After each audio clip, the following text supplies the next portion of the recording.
July 14th, 2026. Well, I guess that was some sad news, I guess, for most people here, I hope. The passing of Senator Lindsey Graham. Of course, some people are not as big a fan as others would be. However, I think it is a real blow to the Republican Party. I mean, I have my own differences with him on certain issues, which we could mention later. But I think, overall, he has been pretty instrumental in getting our Supreme Court nominees in, getting the big beautiful bill passed, getting the second reconciliation bill to fund the border security for the rest of the Trump term, and many other things. However, he is a person who has his own opinions, and I'm sure he's been a bit of an influence on Trump to become more hawkish on the Ukraine war, which is an area where I do disagree with him on quite a bit. I am very much in agreement with his support for Israel, which, that's kind of interesting. Some people are on all different sides of that. Some people don't like Israel but likes the Ukraine war. That'd be your liberal Democrats seem to fall into that category, right? For the most part. I haven't heard any liberal Democrat complain at all about things in the Ukraine war at all, really. So, as an example. So people need to bear that in mind before you get into certain issues. But I think it's a bit of a shock that he died like that. I know that, if anything, Senator Cornyn has raised the possibility of foul play, potentially. Like some Russian spy poisoned him while he was in Ukraine. Certainly the Ukrainians wouldn't do that. I'm pretty sure of that. So I don't think that would happen. So at least not the loyal Ukrainians are loyal to Zelensky. The that would be interesting, but they didn't get to Zelensky, but they got to. I don't think so. I think that the family had a history. His father died of a heart attack, and I think it's just probably a genetic thing, as sad as can be, but in that sense. But at any rate, so now apparently his sister will be filling in, but apparently not to become a real politician. I don't think she's going to enter the primary to actually run for the office for being the replacement starting next year, but she's just going to fill in and probably will be pretty much of a vote for the leadership or for Trump, one of the two. but she probably won't be a dissident voice, so she'll be a team player. I doubt her voting will be any different than his would be on about any issue. So at any rate, so that's what's happened there, and we'll just have to see.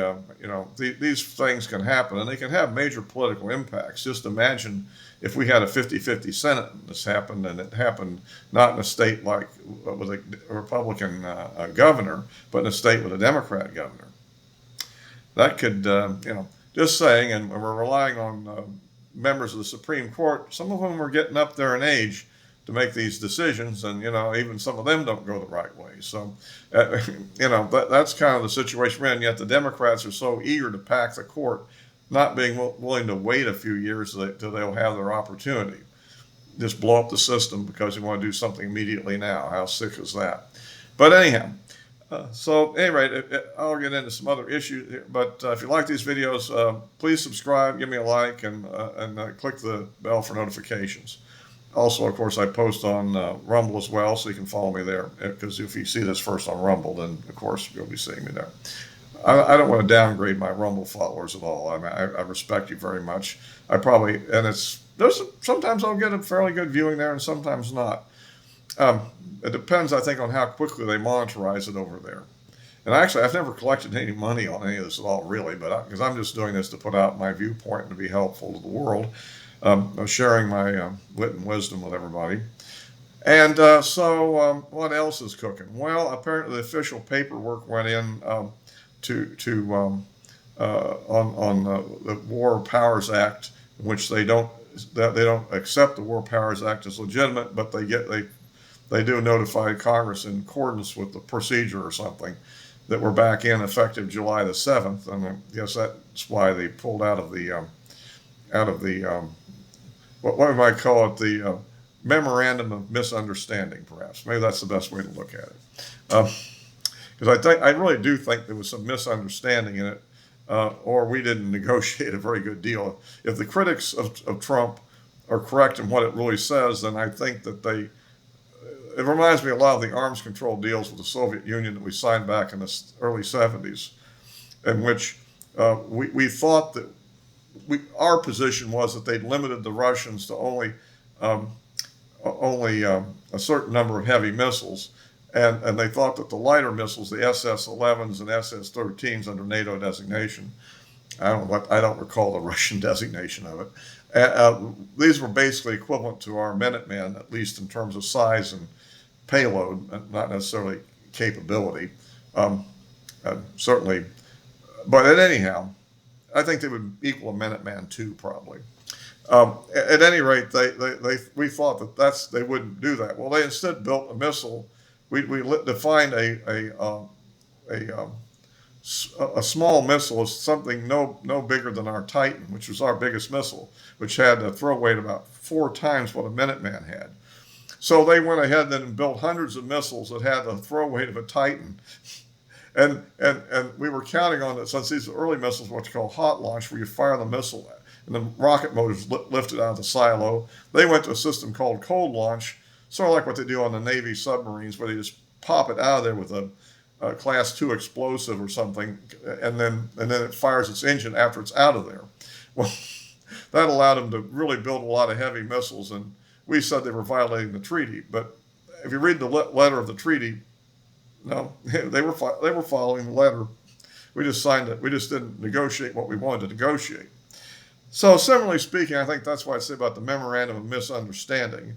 And now Trump, after having taken the position with the State Department that this is a waterway and that nobody has a right to charge a toll, now we're proposing to charge 20%. Of course, 20% of what? 20% of the amount of money that the shipping company is charging for the shipment, or 20% of the value of what they're shipping? And who's going to pay it? The shipping company or the people that want the product? I don't know. I don't know if that's been worked out yet, or whether that's ever even going to happen, but it's an interesting position he's taken. And allegedly that will be the payment for the protection we're going to give them, because we are engaged in combat operations to suppress their attacks on the shipping, and what I mentioned in my last video, suppressive fire. So it'll be interesting to see how that works out. On the other hand, with Trump, another thing to notice is I understand that there's going to be a speech he's going to give on Thursday, and I've saw some rumors on the internet of what it's going to be, and I'm like, oh no, I hope not. But not that if he couldn't prove it, but oh well. I don't even want to go any further with that one. We'll see what happens, what he's got to say. We'll be listening, of course. And the good news, at least going into this, which is probably why I'm a little bit nervous, actually he's up about 6 points in the polls before the big Independence Day celebration and after, just averaging the 6 polls that have come out since then compared to what was out there before. So maybe that has done a little bit to get his popularity up here, a little bit of all-American patriotism, huh? So I hope that doesn't get messed up with what I was reading on it. But anyway, so that's kind of the way that's going. And of course, one thing I would have to say, like I said, well, Lindsey Graham, the one thing I really don't agree with his approach on the situation in Ukraine. I think we should, have a different approach. But to me, we should put pressure on Ukraine to actually make a deal. Okay, and then maybe put some pressure on Russia to maybe give back a little bit of the land. But I mean, for goodness sakes, the main thing I think we need to agree to is tell the Europes to back off. We don't want any European peacekeepers there. We want it to become a neutral country, what they have left of it, and then make them work on maybe some plan for supporting rebuilding. But the last thing we need to do is demand things that the Russians are actually fighting the war to prevent. Otherwise, if we weren't pushing for that, they never would have been a war. But anyhow, that's where I tend to disagree with him. But he's not here to rebut my opinion, so to speak. Not that he would be, but but that's the one point I have against him. But that doesn't justify being hateful about him either. And I find some of that commentary rather appalling. So anyhow, that's kind of where I'm on that. And of course, I guess as we finally got the word that McConnell didn't have a heart attack or a stroke or he's not brain dead, Actually, he's apparently suffering. He fell apparently because he has weak legs, apparently due to his childhood polio illness, and so it looks like he's not going to return to the Senate full time. But I'm sure they can bring him in on a wheelchair or something if they need him for an absolute must-pass vote, where he's going to vote our way anyhow, and something like maybe a bill to keep the government open or something of that sort. And so anyhow, meanwhile, I guess in the Ukraine war, I guess has been actually fighting on about like normal. I mean, there's it looks to me like what I've been noticing lately, and I'm not sure I'm right about, is that maybe there's been a whole lot of focus on these massive attacks on Kyiv, but since for the moment the air defenses have almost collapsed, I think that maybe the Russians have gone the mode of you don't need to do a massive attack, you just pick out targets one at a time and you can launch your missile in there and it gets through and there's no real defense. You can just target things one by one, and it doesn't where you need the massive attack. If you have a good air defense, you want to overwhelm the air defense with drones before you actually send in your more valuable assets to attack, right? The cruise missiles and the Iskanders and stuff like that. But if there's no real defense operative to speak of, then you don't need to do that. So otherwise, that's going on about like always, and I see the propaganda is continuing, and we'll see how that goes. But at any rate, so that's about it for this time. I just thought I'd have to make some comments, especially with the passing of Lindsey Graham, and it looks like that we will quickly have a replacement as far as the voting is concerned, and so I'll be posting this on YouTube and Rumble as always, and the rest of my social media accounts are in the description below. So all for this time.